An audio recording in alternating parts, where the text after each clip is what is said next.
Hey, Cross Mountain. Thanks for joining us today for a little bit of encouragement. In my life, I've had moments when I didn't feel the most put together or the most confident in my abilities. You've probably had moments like that too.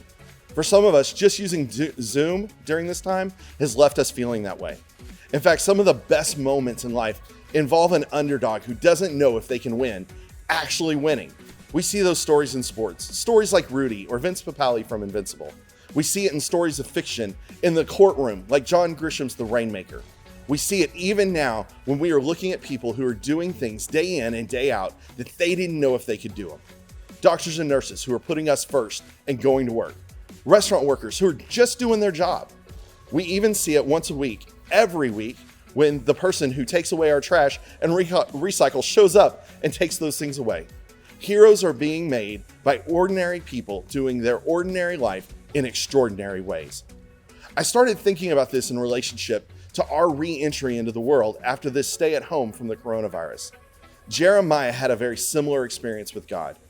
In Jeremiah 1, God calls Jeremiah to be a prophet. Jeremiah's first response is to think too little of himself. See, God tells him he's better than that.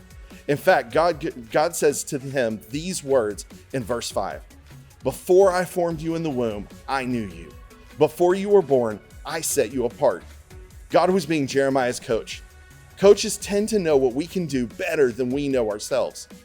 I want to encourage you with those words today. When you feel like you aren't good enough, God says, I set you apart before you were born. When you feel like you can't go another step, He says, I got you. I know what you can do. And when you feel like you can't let go of the fear, He says, I created you so you wouldn't be paralyzed by fear. In fact, I went a step further and have given you a spirit of power and of love and of a sound mind. You can do it, Cross Mountain. Whatever it is you think you can't do, you can do it.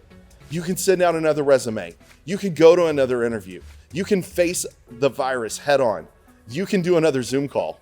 Why? Because God knew you. He knows what you can do. He knows you. We love you, Cross Mountain. We'll see you again tomorrow.